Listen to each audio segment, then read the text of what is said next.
David, thank you so much for joining us. At the FCA, you're very keen to get across 4 key points of focus, if you like, to really ensure the essential customer engagement that this industry really needs.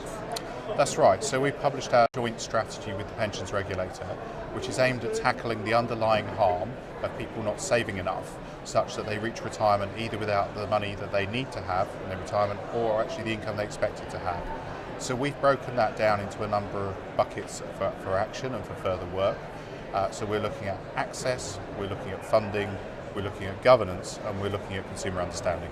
You talked about governance there, and obviously with so many people now in the auto-enrolment scheme, the master trust becoming much more prominent, governance is crucial for consumer trust too, isn't it?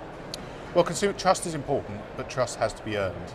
And consumers expect that their schemes will be properly managed, properly run and properly looked after. And this is something that we have to do jointly with the Pensions Regulator because neither of us operates across the piece.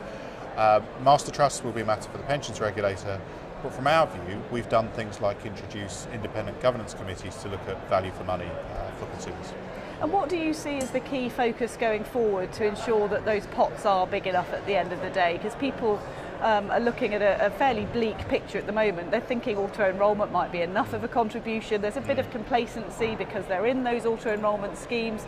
So what do you want to see happening next? Well, I think it's a combination of things, and we've drawn out 2 pieces of work that we will do jointly with the Pensions Regulator. Firstly, around value for money, so actually thinking a little bit more about what does value for money mean, and that can be something that will help trustees and independent governance committees in particular with their work in assessing value. And secondly, looking at the consumer journey. So the landscape has changed, the way people engage with pensions has changed, and what we need to do is take a step back, see how people are working their way through that journey and make sure they're getting the tools they need. And crucially, at the end of that journey, they're given really wise counsel about what to do with those pots. Well, advice is critically important, as is guidance.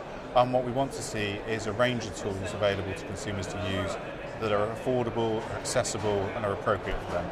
David, thank you so much for joining us. Great to talk to you. My pleasure. Thank you.